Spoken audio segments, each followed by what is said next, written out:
propósito, eu entendo que a peça-chave para uma cultura organizacional, até hoje eu não conheci nenhuma empresa que tenha uma cultura saudável se ela não fala de propósito. E a melhor cola, para que essas pessoas abracem uma cultura, elas entenderem que elas estão a serviço de algo maior, que a gente vai chamar de propósito. Eu tenho a crença que a gente está cada vez mais perdendo a habilidade de se comunicar. Como que você vê essa geração nova entrando no mercado já com essa mentalidade de propósito, né? Você acha que isso vem para contribuir? Você vê isso como soma? Como que você enxerga isso?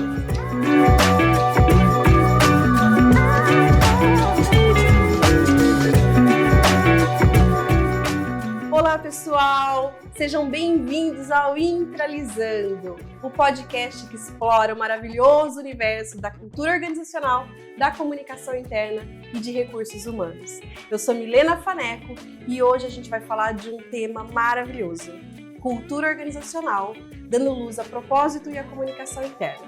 Para me acompanhar aqui eu tenho o Daniel Redaelli, que é o Head de Operações da Intralisa, e a nossa convidada, Rebeca Toyama. Mas para anunciar a Rebeca, eu vou precisar de uma cola. Rebeca é especialista reconhecida em liderança e desenvolvimento humano, com uma trajetória única que combina experiência no mundo corporativo, empreendedorismo e pesquisa acadêmica. Sua formação diversificada inclui graduação em administração, mestrado em Psicologia Clínica pela PUC São Paulo e atualmente é doutoranda em Psicologia pela Universidade de São Francisco. Além disso, possui um MBA em Marketing e Especializações em Psicologia Transpessoal, Enneagrama, Governança Corporativa e Yoga. Rebeca é reconhecida por seu método próprio de desenvolvimento integral, focado no equilíbrio entre uma carreira saudável e resultados organizacionais. Essa abordagem transformadora a levou a fundar a Academia ACI, uma instituição que forma mentores e capacita líderes e empresas a atingir seu máximo potencial. Como palestrante, mentora e pesquisadora, Rebeca é uma referência em temas de liderança sustentável e carreira saudável. Seu trabalho transcende fronteiras, sendo reconhecida como uma das lideranças de impacto do Pacto Global da ONU no Brasil, onde atua como porta-voz do Objetivo de Desenvolvimento Sustentável 8, promovendo trabalho digno e crescimento econômico. É autora do best-seller Carreira Saudável e organizadora da coletânea Histórias que Transformam. Rebeca também é coautora de diversos livros. Seu legado inspira e influencia líderes em nível nacional e internacional, consolidando sua posição como uma referência estratégica em desenvolvimento humano. Rebeca, seja muito bem-vinda. Estou me sentindo bem-vinda. Dani, que currículo, não? Pois é. Rebeca, para a gente começar a nossa discussão, queria que você falasse um pouquinho de forma geral sobre cultura organizacional, sobre propósito. Como que a gente constrói e fortalece uma cultura organizacional baseada em propósito? A gente podia começar por uma mais fácil, né? Já a pergunta começou, né? Bom, vamos então falar um pouco de cultura organizacional, que eu acho que está muito relacionada a propósito. Acho que as duas se fortalecem, né? O propósito, eu entendo que a peça-chave para uma cultura organizacional, até hoje eu não conheci nenhuma empresa que tenha uma cultura saudável se ela não fala de propósito, né? Só que se a gente pensar num tripé, a gente não pode esquecer que o elemento humano é quem manifesta essas duas coisas. Então, às vezes, a gente olha e fala muito de cultura, então pensa assim, em processo, em tecnologia, e as pessoas ficam em segundo plano. E aí a gente não entende porque a tal da cultura, né, ela não muda ou ela não impacta. E a melhor cola, né, para que essas pessoas abracem uma cultura, elas entenderem que elas estão a serviço de algo maior, que a gente vai chamar de propósito. Né, algo que, inclusive, transcenda aquela tarefa que ela faz. Que vamos combinar. Existem tarefas dentro de uma empresa que não são legais a gente fazer. Mas se a gente entender que aquilo que eu estou fazendo tem um significado muito maior lá na frente para um cliente, para a indústria, para a sociedade, eu começo a fazer o quê? Abraçar a cultura. Que aí faz sentido eu fazer é relevante, aquilo. Né? Passa a ser relevante e a gente passa a se conectar com aquela realidade, com aquela história, né? Muito bom. E como que você vê o papel da liderança e dos comunicadores neste processo? Outra combinação muito interessante. Eu não consigo enxergar a liderança separada de comunicação. Não, empresa, na política, no terceiro setor, não importa onde. Mas vamos imaginar, como é que um líder inspira? Então, por exemplo, no relatório do futuro do trabalho do Fórum Econômico Mundial, a gente fala sobre liderança inspiracional, liderança inspiradora. E não tem como inspirar se a gente não soubesse comunicar, né? Então, quando você fala de liderança e comunicação, essas duas coisas precisam ser observadas juntas. Não existe um grande líder que não saiba comunicar o seu mundo interno, né? E comunicar aquilo que aquela empresa precisa comunicar. Então, também, do mesmo jeito que líder, propósito, né, e cultura precisam ser variáveis analisadas juntas, comunicação e liderança não tem como formar um líder sem falar de comunicação. 80% do meu trabalho ao formar um líder é falar sobre comunicação. Rebeca, agora, como que o líder, né, ele consegue influenciar o C-Level? Porque a gente percebe que muitas vezes o C-Level ele não tem essa questão da comunicação como estratégia para alavancar e fortalecer essa cultura baseada em propósito. Como que eu, líder da minha organização, consigo influenciar para cima? Interessante essa pergunta. Interessante. Olha só, vou te responder de um lugar de quem forma C-Level. Mas olha só, mas eu acho que isso resume o meu trabalho. Né? Então, assim, hoje eu tenho, né, entre os clientes, C-Levels e CEOs espalhados em 80% das grandes empresas no Brasil. Então, como é que essa pessoa chegou lá? Ela chegou lá porque ela tinha domínio de processo. Ela sabia gerar profit, né? Ninguém falou para ela que ela tinha que entender de pessoas. Então, quando a gente tem que influenciar para cima, a gente primeiro tem que ter um olhar de não julgar. Porque aquela pessoa chegou lá por saber fazer coisas que naquela posição precisam ser diminuídas. Então, essa brincadeirinha dos P's, tudo bem, eu sei que você chegou aí, né, C-Level, CEO, porque você sabia implementar processo, né, gerar resultado, profit, né? Agora a gente vai ter que trocar esses 2 P's por pessoas e propósito, né? Então, é entender que o julgar, o criticar, o querer mudar aquela pessoa não é um bom caminho.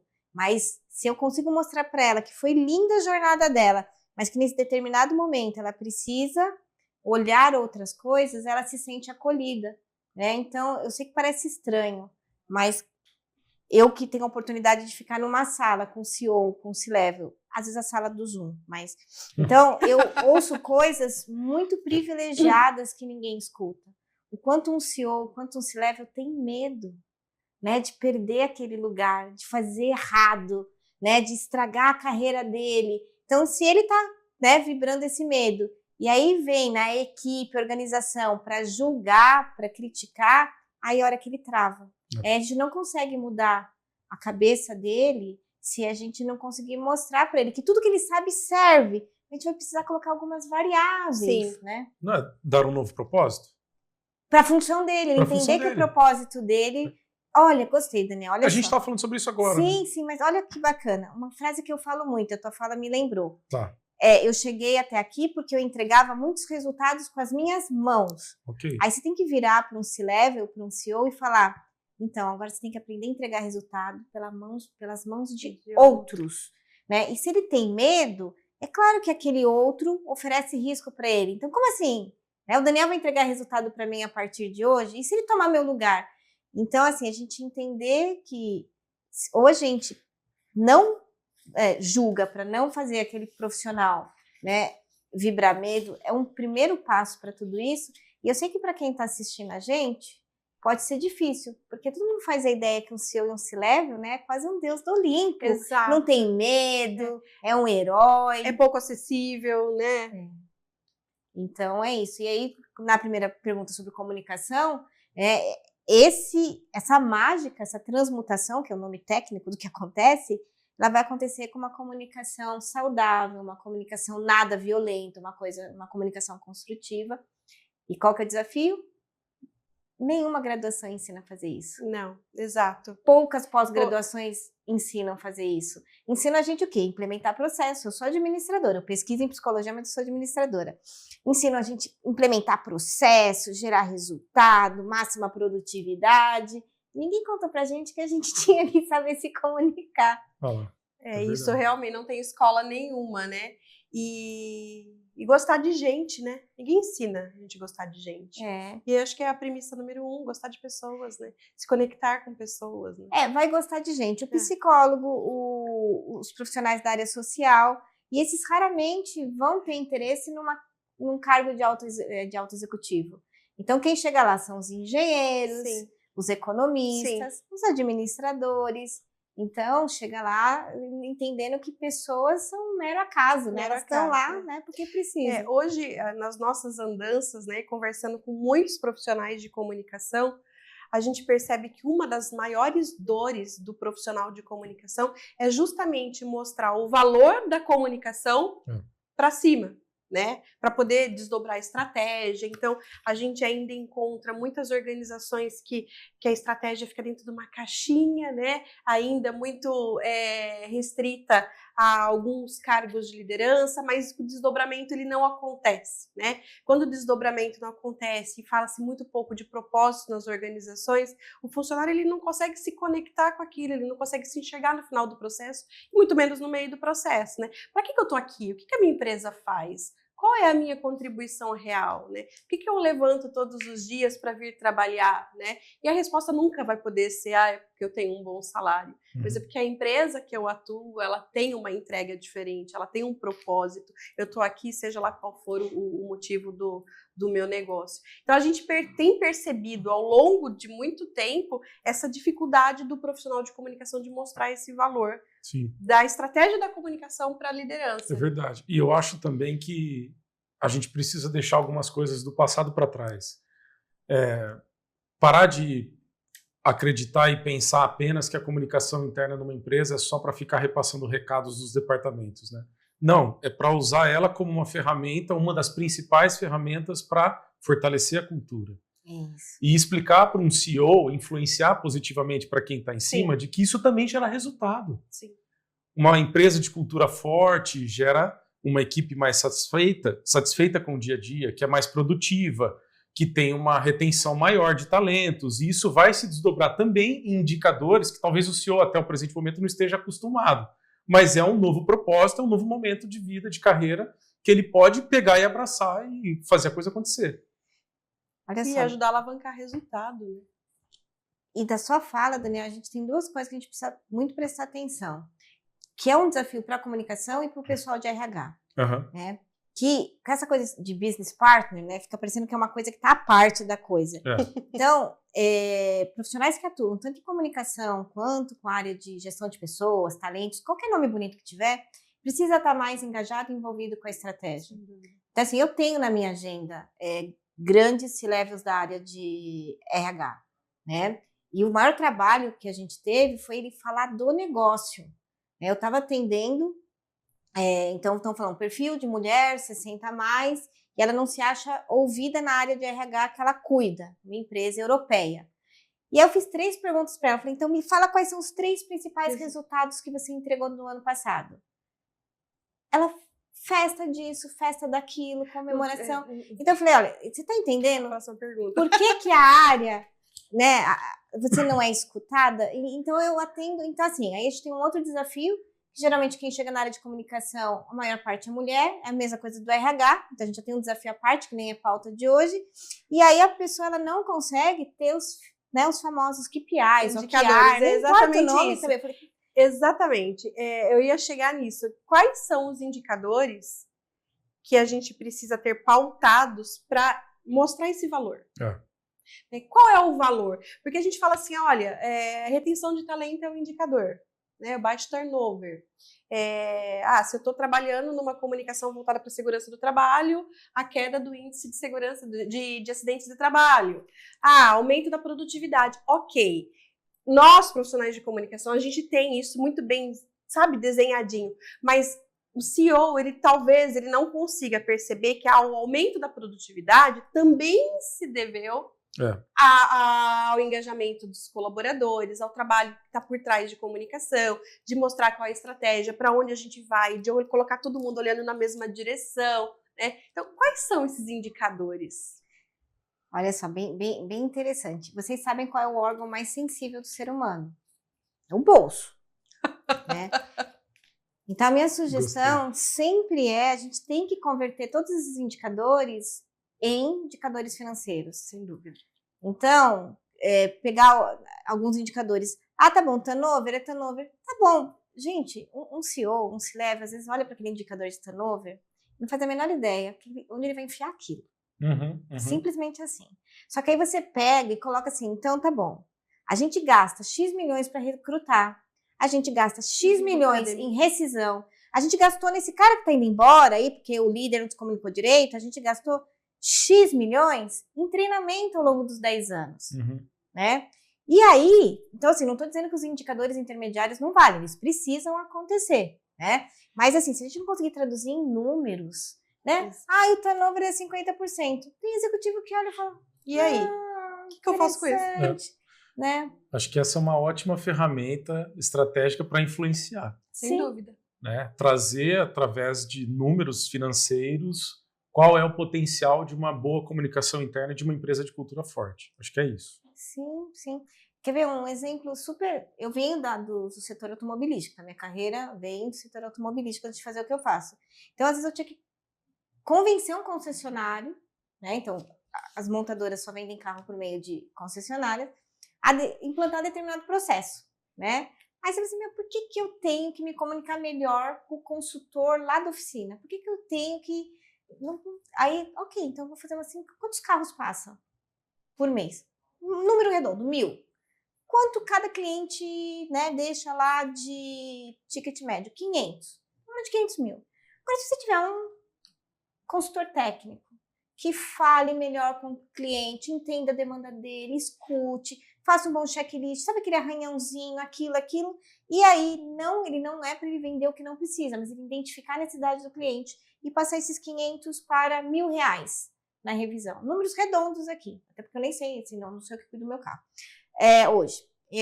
Então você pega aqueles 1.000, vezes 12, só fala assim, onde é que eu assino mesmo? Porque, tá vendo? Então eu posso ir com um discurso que o cliente tem que ser melhor atendido, eu tenho que melhorar a satisfação do cliente, que eu tenho que melhorar a marca, eu tenho que melhorar, mas quando, né, você fala assim, são X milhões por ano, só de você se comunicar melhor com o cliente, portanto esse líder tem que se comunicar melhor com esse profissional, aí a pessoa simplesmente, quando é que a gente começa esse projeto, né? Então é isso que falta muito, tanto para os profissionais de RH, quanto para os profissionais de comunicação, é traduzir de forma tangível no bottom line do resultado da empresa. Perfeito. Agora a gente falou de indicadores voltados para resultado do negócio, né? Mas e quando a gente fala da saúde da cultura? Como que a gente avalia se a cultura está saudável ou não? Além da questão do turnover, da produtividade, tem outros indicadores? Retenção de talento, pesquisa de clima, o número de funcionários afastados, absenteísmo, o próprio presenteísmo também. Hoje você tem grandes aplicativos e plataformas para calcular presenteísmo. Tá bom, a pessoa está lá. O que ela está fazendo? O que ela está produzindo, né? Então, ela está presente, mas ela sei lá onde está a cabeça dela, né? Então, a gente tem uma série de indicadores também para chegar nesse lugar. Né? Eu atendo uma empresa e ela tem um discurso super bonito, ela entrega uma coisa super bonita, só que ela tem um número de funcionários afastados por questões de saúde mental e burnout que é desproporcional, né? Então, eles estão naquele nível, né, que o propósito, a causa, não é saudável. E assim, eu falando isso parece uma coisa estranha, mas quando você começa a mostrar, olha os afastamentos, né, olha o pedido de demissão por burnout, aí fala assim, então tem alguma coisa errada. Rebeca, eu vou fugir um pouquinho do script, mas é coisinha simples, mais ou menos simples, né? Tem a ver um pouco com essa geração Z que a gente está... que está aí no mercado, que chegou no mercado, né? E que tem um propósito como uma das suas bandeiras organizacionais, né? Por outro lado, a gente tem as outras gerações, principalmente a X e a Baby Boomer, que romantizou por muito tempo essa questão de trabalhar horas a fio dentro do trabalho, aquela dedicação 100% integral à organização, né? E daí você falou um pouco de saúde mental e falou um pouco de propósito. Como que você vê essa geração nova entrando no mercado já com essa mentalidade de propósito, né? Você acha que isso vem para contribuir? Você vê isso como soma? Como que você enxerga isso? Eu vejo isso como consequência de uma geração que burnoutou, que surtou. Essa geração que está aqui são os filhos da que adoeceu na anterior. Né? Então, você pega, e assim, eu faço o que eu faço há muitos anos, então eu já tenho dos filhos dos meus clientes. Então, você imagina, eu estou cuidando da carreira de uma pessoa e ela trabalhou demais, foi ausente com os filhos, aquele pai não foi na formatura, e aí eles me mandam os filhos que não querem trabalhar. Explicado. Entendeu? Faz tipo sentido. Assim, eu não quero esse negócio aí de carreira, de trabalho, levou meus pais, eu não tinha pai e mãe nas férias, né, e enfim, né, vi minha mãe adoecer, vi meu pai morrer, né, então, assim, eu vejo isso como consequência, então, assim, é um processo evolutivo. A gente ainda não tem muita ideia do que esses recursos, o que vai acontecer. O que a gente sabe é que pela primeira vez a gente observa um declínio evolutivo. Então, se a gente pegar 2023, 2024, saiu, né, em todas as mídias, a questão de que, né, a gente sempre tinha um crescimento de geração para outra, dessa vez, a gente não está observando muito, né? O que seria esse declínio evolutivo? Em que sentido? Tem lá de inteligência, de crescimento, de expansão, de capacidade. Mas a gente pode pegar, por exemplo, o Harari, que ele traz. Hoje o nosso desenvolvimento cognitivo, né, ele quase é inferior a um coletor, né, lá atrás, de centenas, milhares de anos atrás. Porque o que acontece? A gente tem hoje acesso a muito pouco do que a gente precisa. A gente faz aquisição de serviço para tudo. Comida, etc. Lá atrás, nossos ancestrais, eles tinham que fazer tudo. Eles tinham um domínio normal. Mas eu não quero deixar ninguém em pânico. A questão aqui é que a inteligência coletiva da humanidade, ela tem se desenvolvido por conta da tecnologia como a gente nunca viu antes. Mas enquanto indivíduo, a gente nunca foi tão vulnerável em todos os tempos anteriores. Esse avanço tecnológico, ele também trouxe um pouco do imediatismo, né? Assim, se a gente for olhar alguns anos atrás, não tão distante, se a gente quisesse ir para um shopping ou para algum lugar, tinha que descer andando até o ponto de ônibus, esperar o ônibus passar, entrar, sentar e chegar. Ou, se a gente quisesse comer um bolo, eu falo a gente criança, né? Mãe, vó, tia, faz um bolo. Eu vou comprar os ingredientes para no final de semana eu fazer. Né? Hoje não, hoje eu quero ir para o shopping e o Uber vir na porta da minha casa. Se eu quero comer um bolo, o iFood traz na porta da minha casa. Então, gera, talvez, não sei, não sou especialista, mas uma sensação de que as coisas são fáceis de serem adquiridas. Esse imediatismo, né?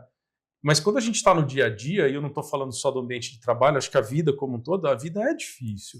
Relacionamento é difícil, né? Trabalhar é algo desafiador. Então, talvez seja um outro ingrediente para misturar com isso que você trouxe agora aí, né? E como que a gente, então, trabalha? Olha a complexidade de trabalhar cultura num ambiente tão diferente, tão cheio de complexidades e ambiguidades que a gente vive, né? E vem a transformação digital e bagunça tudo que a gente acha que sabia, né? Quando a gente está reaprendendo a fazer alguma coisa, vem outra coisa nova e desmistifica tudo aquilo que a gente construiu. Como que a gente consegue fortalecer, então, a cultura diante desse cenário tão desafiador e com tanta coisa acontecendo ao mesmo tempo, né? Geração nova chegando com essa mentalidade, transformação digital, enfim, com todas as adversidades que esse cenário externo traz para dentro das organizações. Pergunta bem capciosa, que a gente podia ficar aqui o dia inteiro, né, falando, mas o que acontece? Nessa velocidade toda, é como se a gente se desconectasse da gente mesmo. Né? Então eu já não me percebo mais. Eu falo, né, para alguns clientes, você começa a disputar com a IA. Eu falei assim: olha que você está disputando com a IA, tem alguma coisa muito errada, porque você está no lugar errado, não é ela está aí para fazer o que ela vai entregar. Então é você. Só que qual é a consequência disso? Um líder desconectado, a comunicação dele é horrível, né? Ele não se conhece, e aí ele olha para a equipe, ele também não consegue ter um conhecimento necessário da equipe para entender como aquilo, né, aquele grupo pode se conectar com a cultura, que não existe uma regra, uma bala de prata. Então, eu vou fazer isso, né? Então, tem pessoas que são mais racionais, eu preciso explicar o que é cultura para ela de um jeito. Tem pessoas mais emocionais, é de outro jeito. Tem pessoas mais pragmáticas, eu tenho que ter outro jeito. E tem pessoas mais sonhadoras, é de outro jeito. Aí, os líderes, eles não têm a menor ideia de como eles funcionam, aí eles têm que olhar para aquele grupo e mostrar como é que é o melhor funcionamento. Então, assim, eu preciso ter uma visão clara de futuro para vender para a equipe, né? Só que se eu não sei quem eu sou na fila do pão, quando eu olho para o futuro, eu não sei nem de onde ponto de partida para falar desse futuro. Então, uma pergunta que eu sempre comento com qualquer líder: você conhece a sua equipe?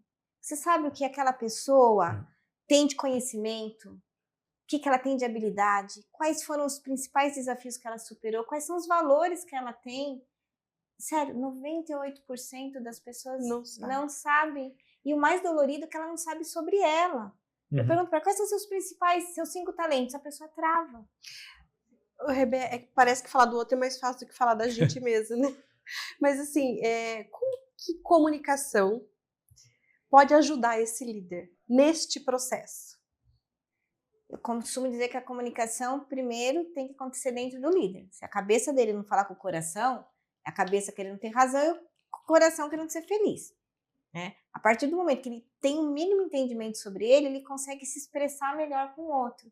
E aí a gente tem técnica, tem ferramenta, tem uma série de coisas que aí ele pode se comunicar com aquele outro da forma que o outro escute.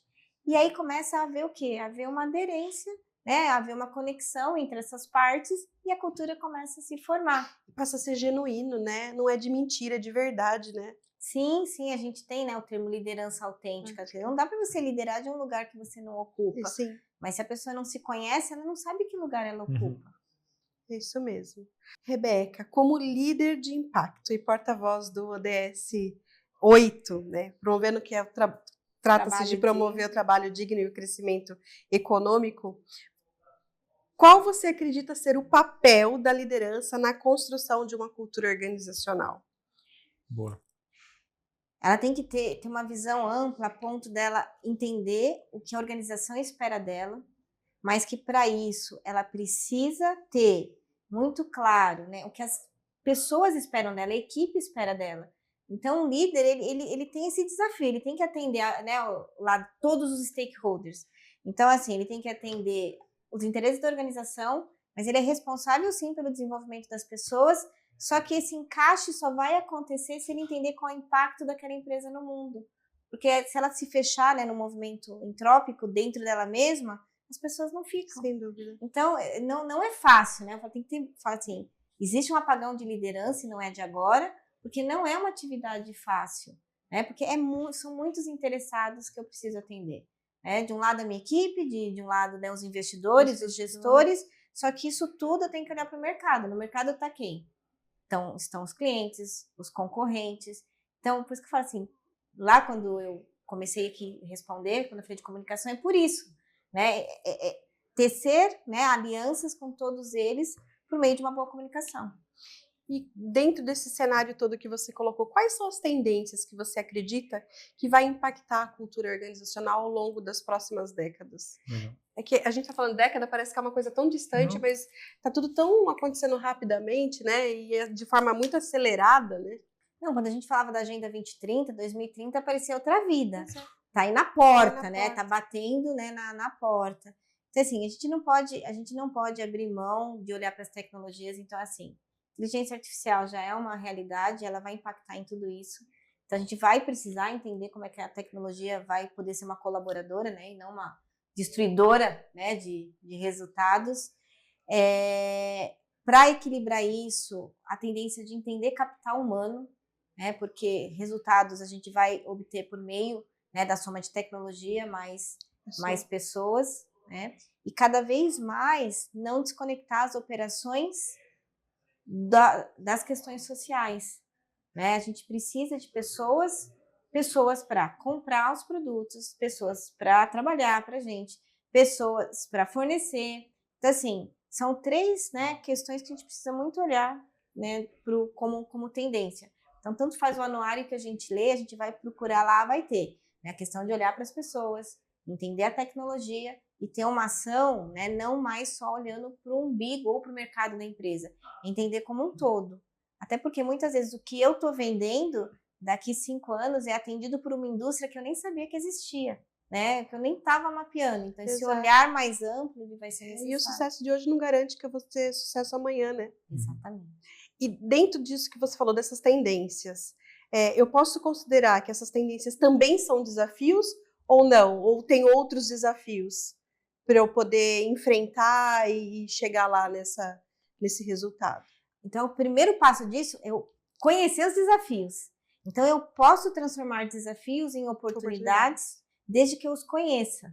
Né? Então, isso a gente vai demandar olhar não só os números, né, os indicadores do Brasil, mas olhar do mundo também. Então, eu sempre coloco, quando alguém traz um peso muito grande em cima do desafio, eu falo, tem alguém ganhando dinheiro com isso. Né? Então, olhe melhor para esse desafio, que você pode transformar numa oportunidade. E assim foi, é só a gente olhar a pandemia, olhar as crises econômicas. Teve gente que o quê? Entendeu uma demanda social, se organizou e atendeu, né? Mas se a pessoa vai para o lado da vítima, né? E, meu Deus, o mercado está ruim, é o governo, né? Então, aí o desafio vem e aí ele vai trazer prejuízos. Se eu olho para o desafio de forma antecipada e encontro uma forma de colaborar com aquilo, né? Então, tanto no Fórum Econômico Mundial, uma série, né, de análises externas trouxeram muita palavra colaboração. Que é isso? Você tem algum desafio, você olha como você pode colaborar e você tem uma oportunidade de negócio, né? Então, a diferença é eu olhar de uma forma mais madura para o que vem pela frente, que aí eu posso buscar uma forma de colaborar e, a partir disso, gerar resultados para o meu negócio. Perfeito. Eu tenho uma pergunta, acho que ela pode ser bem abrangente também, mas vamos lá. Eu tenho a crença que a gente está cada vez mais perdendo a habilidade de se comunicar. Agora, de todo aprendizado que eu estou tendo aqui nesse momento conversando com você, eu estou entendendo que a solução é justamente o contrário, a gente exercitar a habilidade de se comunicar. Como é que a gente lida com isso? Tem aquela piada, né? A gente tem X mil seguidores nas redes sociais, aí você vai viajar, você não tem com quem deixar teu gato, né? Então é mais ou menos por aí. Então, entender que comunicação é uma habilidade que eu posso desenvolver é o primeiro passo. Que é mesmo o mito, líder nasce pronto. Não, líder não nasce pronto. Você pode ter mais propensão ou não. Então, comunicação, como qualquer habilidade, são aquelas 10 mil horas de treino. Vai ter que aprender a se comunicar, senão não desenvolve musculatura de comunicação, né? E sim, tem esse desafio das telas. Então, uma coisa é você, né, tá teclando e uma coisa é você ter que buscar uma comunicação, né? E vamos só voltar lá atrás. Muitas vezes as pessoas estão muito ocupadas trabalhando, né? E as crianças em casa, que é o horário, o momento, né, etário dela desenvolver essa comunicação, essa etapa não foi feita, né? Então, uma coisa eu estar lá negociando com meu pai, com a minha mãe, uma questão, aí depois eu vou estar negociando com o meu chefe, né, com a minha sócia. Só que se essa parte não aconteceu, né, ficou na mão de babá, educadores, enfim, agora sobrou para quem fazer isso? Para as empresas resolverem essa questão. Eu não queria contar, mas é assim, sobrou para as empresas ensinar coisas que muitas pessoas não aprenderam. Básicas, né? Exatamente. Ou seja, a gente tem um problema aí emergente de educação. Né? De educação mesmo. Não é só comunicação, começa na educação, começa dentro de casa. Né? E hoje, não dá para negar, a gente vai para aquilo que é mais fácil. Né? A vida é tão corrida, a gente tem tanta coisa para fazer, tanta coisa para entregar, que o que é mais fácil? Você vai lá e faz, né? E a gente pensa pouco. Né? A cabeça está cheia de coisas, mas o que a gente está pensando? Né? Então você tem o almoço para fazer, o trabalho para entregar, a novela para assistir, sei lá, tem 1000 coisas acontecendo na tua cabeça. E 1000 braços, né? Você vai fazendo tudo e vai fazendo de qualquer jeito, vai entregando. Então fica tudo muito superficial, fica tudo muito raso. O importante é entregar.